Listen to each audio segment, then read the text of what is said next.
What the heck is going on, football fans? My name is DF Stu, and this is week 13. This is the little show I like to call That's My Guy. If you've never been here before, basically the idea of this series is I like to take one player from each position, including a defense, and then we'll figure out some lineups using these players. Basically, the idea with picking the players is we're going to be left with a lot of salary so we can pay up for some of these other big names on the slate. Before we get too far ahead of ourselves this week, I got to apologize about last week.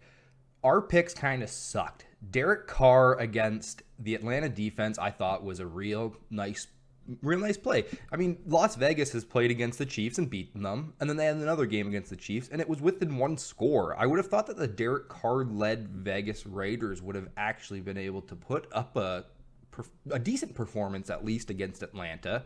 But instead, Derek Carr was terrible, and he was benched by Nathan Peterman, and we all know about Peterman's past. He's not a very good football player. And that made our Darren Waller play not so good. He still had 7 targets, but there was no real good quarterback play in that game. And unfortunately, he wasn't really given the chance to have a great game. Kareem Hunt wasn't that good either. He had the volume, but it was more of a Nick Chubb game. And then Antonio Brown. Oh, my God. I had so many Antonio Brown lineups. I mean, every lineup that I cashed had Antonio Brown involved. He did nothing. I could not reach Mike Evans for whatever reason. I had some Godwin instead of Brown, but I couldn't do it. Overall in the week, I performed okay, mostly because I had about 50% Patty Mahomes exposure, and then half of those lineups included Tyreek Hill. Unfortunately, I wasn't able to pair up Tyreek Hill with the big dog, Mr. Derrick Henry, but I did have him in a couple of cashing lineups as well. So I've already went ahead and put 2 of my 5 players in. Denzel Mims, I like a lot. You've seen him on the cover. Basically, the idea with this pick is, well, my cover picks have been less than ideal over the last couple weeks. So I went with a real cheap option here. Denzel Mims at only 4,100, I think will open up a lot of options for us going forward. Pairing him up with the Jets defense at only 2,100. The Jets defense has been serviceable the last 2 weeks. The Las Vegas offense isn't some crazy offensive juggernaut that we've got to be scared about. They're the second cheapest defense on the slate, and they're going to open up a bunch of options for us. I also think Mims is the real deal in this Jets offense. He was a good wide receiver in college, and he's been getting a lot of targets, and I think this could be a week where he starts to find the end zone. Las Vegas has been known this year to give up some big plays, so I expect Denzel Mims to be able to maybe take advantage of that. If you don't like the Denzel Mims pick, I think going with Brashad Perryman from that game as well is a real sharp move at only 3,900. He's a very serviceable swing off of Mims. Now, you might be asking yourself, DF Stu, well, why am I playing these crappy Jets players in a tournament? I want to win this tournament. Why am I playing the crappy Jets players? Well, when I look over at the running back tab here, I see a ton of expensive guys that I really, really want to play. I want to play 3 running backs in all of my lineups this week. If you're new to this channel, I've talked about it before. Basically what I do is I play 20 max tournaments only. The 1.4 mil play action $3 entry with a top prize of $100,000 is the tournament I like to max out every single week. If I'm feeling a little spicy, I might max out like the $1 tournament and the quarter or the nickel or whatever. Just if I had some weird stacks that I wanted to try out, basically in one of those real cheap lineups or contests, I will take a different stack than most people would be playing, something that's a little bit off of the norm, and then max it out. But I don't really like to play those tournaments. I feel like this 1.4 mil play action tournament, the $3 entry tournament, maxing out 20 lineups, has been very successful for me this year. My top finish in that tournament has been 272nd. I'm aiming for a top 100 finish at some point this season. I'd really like to try to get there. But basically what I'm trying to say with the lineups, I avoid the Millie Maker. If I'm only going to be able to play 3 lineups, I like to play $60 worth of lineups. If I could only play 3 lineups into the Millie Maker, that does not give me very many lineups to work with. I like to have a whole bunch of lineups because, well, a lot of random stuff happens in football. You can't predict everything. You can look at all the numbers out there. You can crunch these lineups into optimizers, but at the end of the day, these games have not happened when you're building your lineups. You don't know what's going to happen. Crazy stuff happens every week. Injuries happen, backups come in, they have crazy games. Well, why would somebody be playing that backup? Well, if they did, all of a sudden they win a ton of money. DFS is a very, very random sport. Before I start putting more players into this lineup, as always, I really want to check out the over-unders for the week. I want to know what the Vegas supercomputers are projecting to be the highest scoring games, because high scoring games equal a lot of fantasy points. That makes a lot of sense, right? Highest projected scoring game this week is Cleveland at Tennessee, with an over-under currently sitting at 54. I think that Tannehill and Baker could be good plays this week. I would lean towards going with Tannehill. Baker Mayfield, I just don't think is that great, but the Tennessee secondary is fairly weak and it can be exploited. At running back, I think these top 3 guys are all great options. Derrick Henry, we saw him last week. Maybe people don't think that he's going to be able to repeat that performance. Well, let me tell you, against Cleveland, he can repeat that performance. I also think that Nick Chubb and Kareem Hunt are perfectly good plays. Chubb has been priced up, but that's because the Tennessee defense isn't great.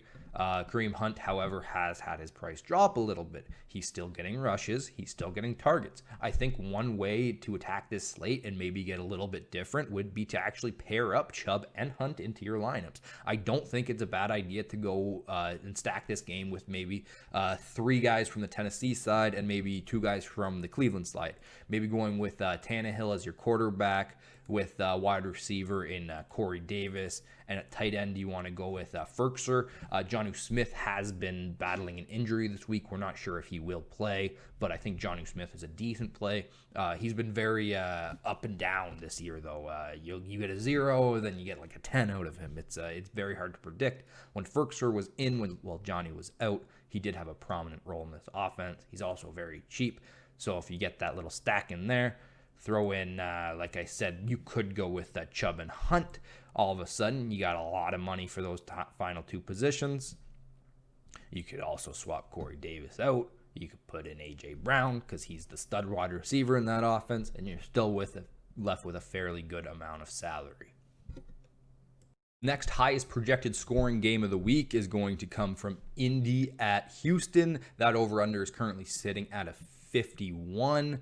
Deshaun Watson, he's been a stud since Bill O'Brien was fired. Obviously, losing Will Fuller it's going to hurt him. Phillip Rivers is listed as questionable right now, but he is looking like he should be able to play. Phillip Rivers has battled injuries in his career and has ended up playing most of the time. At running back, David Johnson's still looking to be out. Duke Johnson's been priced up a bit. I don't think Duke Johnson's a great play. I think he's a better pass catcher than he is an actual runner, and the Houston offense hasn't been able to really run him very successfully. The Indy defense is also tough, so I don't like that spot very much. However, on the other side of things, Jonathan Taylor against Houston all of a sudden is looking real spicy. Jonathan Taylor did not play last week because of he was a close encounter to COVID. He was quarantining because of that. But I do like Nyheim Hines a lot as well here. We've seen Jonathan Taylor kind of get phased out of this offense at times, but maybe this is a game where he just gets all of the workload anyways. Nyheim Hines, though, as their gadget guy, he's going to be able to catch some passes out of the backfield. He got a ton of targets last week. I could see Hines still being a very serviceable play at 5,300. At wide receiver, like I said, Will Fuller is out. But Brandon Cooks at 5,600. Brandon Cooks has been very good this year as a direct result of Watson being much better since Bill O'Brien was fired. He hasn't been priced up yet. This might be the last chance to get him this cheap. 5,600 is a very good price for Cooks. I noticed that T.Y. Hilton sitting at 4,300. If somebody would have told me this a couple years ago, I would have laughed at them. I'm like, well, obviously you're picking T.Y. Hilton. Well, T.Y. Hilton hasn't been the guy this year. He doesn't seem to have that connection with the quarterback like he used to in the past. Michael Pittman Jr., however, I think is a really, really good play. He got a ton of targets last week, but he was just a little bit unlucky with them. He wasn't able to bring a lot of them in for actual catches, but he's a very fast, big play guy that I think is a very good option in this game. At tight end, I like Trey Burton every week. I also like Jordan Akins in that offense. As you can see, he is now priced above Fells. We had kind of talked about that before. This is a game that I don't think I will do a lot of stacking with, but something I am looking to do is maybe going with Cooks and Pittman Jr. as some cheaper wide receiver options, which is going to allow me to pay up for some of the stud running backs that I had previously talked about. The other game this week with a projected over-under of above 50 is going to be Jacksonville at Minnesota. That game's also sitting at a 51 over-under right now. I think Kirk Cousins is actually a real sharp play this week at 6,400. I think a lot of people are going to play Dalvin Cook, but we've seen Dalvin Cook be a little bit banged up last week, so I'm worried about that. I could see this game being, since it's against Jacksonville, they might not have to use Dalvin Cook to be successful. In that situation, I could see, well, perhaps Madison would come in and get some runs, but that's very hard to predict. More likely what would happen is that Kirk Cousins just throws the ball a lot to his very good receivers. You got Kirk Cousins here with both Thielen and Jefferson. It's been an oddity this year for them to actually both have a serviceable game together, but I think picking up one of them with Cousins would be a very sharp move, but this could be the game to actually pick two of them since there is that concern that Cook, who is very, very expensive, might not get the same workload he has in the past, but Cook is that guy who's been kind of that guaranteed touchdown at the running back position this year. So it'll be very hard to just be like, I don't want to play Dalvin Cook. He's obviously a very good option against Jacksonville. But yeah, that does concern me a little bit about how he's playing a little bit banged up. Mike Glennon's going to be starting at quarterback for Jacksonville, even though Gardner Minshew does appear to be healthy. The coaching staff has said that he's perfectly good to go, but Glennon played pretty fine last week. He threw the ball downfield, which I like. He didn't have DJ Chark in that game, but I do like DJ Chark a lot in this game because of that reason. We'll have to monitor his health, though, before locking in on Sunday morning. I will not be picking Mike Glennon as a quarterback this week, but I could see at that price why you might want to reach there. At running back this week, we already talked about him, but James Robinson I think is a great play every week. He's priced up quite a bit, but we've seen James Robinson get all of the running back work in this offense. Thielen's a great play. Jefferson's a great play. Chark I think is a very good play at a cheaper price, and I also like the Keelan Cole pick a lot here. That'll be a direction I go. You can look at LaVisca if you want to. It's another cheaper option in this offense. Tight end, I'm probably just going to avoid the tight end position in this game overall. Now that we're on the same page about what looks to be the highest scoring games of the week, and we've already talked about how I'd like to get 3 stud running backs into my lineups this week, we're going to start going ahead and we're going to start picking out our That's My Guy picks. So, first guy at quarterback this week is going to be Cam Newton. I can very easily understand the Cam Newton hate, especially after a game like last week. But with the running upside that Cam Newton brings us in this offense, I think it's hard to just look away from him, especially at 5,800. The thing I like about Cam the most is that I can just kind of have him as a naked quarterback. What that means is having a quarterback without any of his wide receivers in my lineups. Normally, that's not a very common thing to do, as people like to stack their quarterbacks with wide receivers. But Cam has that rushing upside that I think that he can just kind of do it on his own. Also, at only 6 points last week, we did see Cam in the winning lineup, as a matter of fact. The guy just had some crazy lineup where all the other positions he had smashed, but Cam was right there. So taking a quarterback with rushing upside at a cheap price, I think is going to present us with some big options to pay up for some of these stud running backs that we've talked about. At running back this week, we're going to go with some correlation from that New England and Chargers game, and we're going to go with Austin Eckler. Austin Eckler in his first game back returning from injury in what was supposed to be a limited workload was great against Buffalo. I mean, he had 16 targets and 14 attempts. That's 30 of the team's offensive snaps were designed for Austin Eckler to get the ball. He caught 11 of those passes. 11 passes he caught in a point per per reception game like daily fantasy on Draftkings is, I think it's great. Anytime that my running backs are able to catch a lot of passes, that's just gravy on top. It's what we're looking for when we're looking for these stud running backs. I think that he's got a great chance against a weak New England defense. New England's defense ranks in the bottom 5 against defending the running back. So I think this is going to be a real good spot for Austin Eckler to have a big game. Tight end is the position that I'm having the hardest time with this week. Sometimes when I'm playing DFS, I like to just pick one tight end and just roll with it for all of my lineups. But there's some decent options up at the top here. I do like Darren Waller every single week, but he's pretty expensive. Same with TJ Hawkinson. I think he is good, and I think the Chicago defense can be beaten at the tight end position. But I don't know if I really want to attack the Detroit and Chicago game this week. Same thing with Evan Ingram. I don't know how much I really want to attack that game. Right now, I'm looking at this game, and I can see Seattle just running the ball a ton against the Giants. The Giants might be without Daniel Jones this week, and then that's going to, I think, hurt Evan Ingram if Colt McCoy is the starter in that game. Colt McCoy was looking to dump off passes to Golden Tate instead of Evan Ingram, so that's kind of where my difficulties are coming at this position.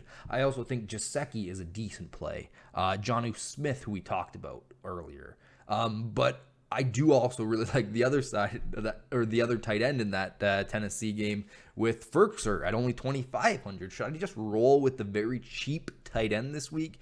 Well, I've got cheap options already. I've already got the Jets defense. I've already got Denzel Mims in here. So what we're going to do is we're going to try to attack one of these, what looks to be high-scoring games, and we're going to go with the tight end from Cleveland. We're going to go with Austin Hooper. So here's the first direction that I'm looking to take this lineup. What I first did was I plugged in Derrick Henry. I like the correlation with Austin Hooper in that Cleveland and Tennessee game. I really wanted to make sure that I'm attacking that game as it looks to be the highest projected scoring game of the week. And then I went with that little stack that we had talked about in Cooks and Pittman Jr. Once again, we're attacking those high-scoring games. And finally, James Robinson. Again, we're attacking those high-scoring games. I think James Robinson is a great player, and he is the guy to own in Jacksonville this week. Here's another interesting direction that I think you can take this lineup. The first thing I did was I plugged in Alvin Kamara. Kamara at only 7K is really, really cheap. Last week we saw Latavius Murray take over and be the dominant running back in that offense. I think that was just kind of a goofy game in which they were playing against Denver, who had their practice squad wide receiver playing quarterback. They didn't really need to be competitive on the New Orleans side to win that game, so Taysom Hill was able to just hand the ball off to Latavius Murray over and over and over again to produce good results. I don't know if that'll be the case against Atlanta. Atlanta played pretty good last week against Vegas. Kamara historically has been very good against Atlanta, so I do like that spot. At only 7,000, I think that people will not be playing Kamara because they're a little bit worried about his foot injury and Latavius Murray's role last week. But come on, it's Alvin Kamara, guys, at only 7K. That is really, really hard to pass up. At wide receiver, what I did is I took a little stack from that Jacksonville and Minnesota game, one of the games that we were expecting to be fairly high scoring. Thielen, I think, is a great option. I think Keelan Cole is a very good option, too, in that offense. And then what I did was I picked Nick Chubb as my other stud running back here.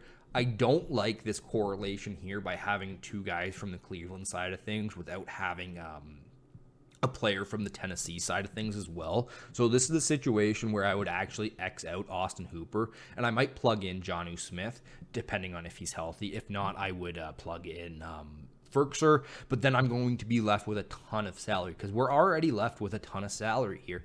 When I'm left with a bunch of salary, when I'm making my lineups, what I like to do is I'll X out the cheap defense that I picked, and I'll find a direction that I can pay up for defense. So maybe I want to go with the Bears here, or maybe I want to go with the Cardinals against the Rams. I think, though, that I will go with the Bears. It's hard to pick a defense because defense is just such a dice roll. I really like to target the cheap defenses because they open things up for me, but this just happens to be a nice flowing lineup with a lot of correlation that I liked. So I like doing the cross out the defense and then pay up option. Here's one final direction that I really like taking this lineup. I went with Miles Sanders here as one of my stud running backs. Miles Sanders, I think, is a top 5 running back in this league. It's just unfortunate that he plays for Philly. Green Bay has been weak against running backs this year, so hopefully this is a spot where Miles Sanders might be a little bit overlooked by some of the other players this week, but also is in a spot where he is going to just smash things up for me, you know? Dalvin Cook is the other stud running back I went with here. Obviously, the most expensive running back on the slate. I talked about my concerns with Cook earlier in this video, but I think it's hard to just write Cook off in general. It's just the best player in football this week or this year. It's hard to be like, yeah, don't play him. That's just not something that you should say. So for that correlation in that Jacksonville game, I went with DJ Chark on the other side. With the way Glennon was pushing the ball downfield last week, I think that Chark is a real sharp play this week at only 5,400. We've seen his upside already this year a couple of times. Corey Davis is the other wide receiver I picked here. That correlates pretty nicely with the Austin Hooper pick. Corey Davis is a guy that we've actually seen strive this year. He was a very, very disappointing player after being drafted so high, but now that he's kind of found this complementary role where he's the number 2 guy to AJ Brown, he has been way more successful in this Tennessee offense. So that's the final pick I like a lot here. I really hope with this video I was able to provide you guys with some more insight about making better DraftKings lineups, some of the things that you should be thinking about, some of the things to look at before you're actually selecting some of your players, the idea of getting some correlation in. It's way easier to predict that a game will produce good points than to say this player, this player, this player, this player, this player, this player are all going to be really good. It's really hard to win an 8-way parlay with these guys. Whereas if you can just find those games that are supposed to produce points and then kind of grab a piece and grab a piece and grab a piece, that is a very successful way to play DFS, at least from my experience. If you like this style of video, it really means a lot to me if you were able to hit that subscribe button or hit that like button. Something that I'm looking to do in the future is the very first video that I hit 100 likes on, I want to do a $20 Amazon gift card giveaway to one of my subscribers. I'm not sure when exactly this is going to happen, but hey, if we ever hit a video that gets 100 likes, doing a giveaway. But that just about wraps things up for me this week. Best of luck out there on Sunday, ladies and gentlemen. Be responsible, make good choices, use your brain. Until next time, DF Stu. Oh!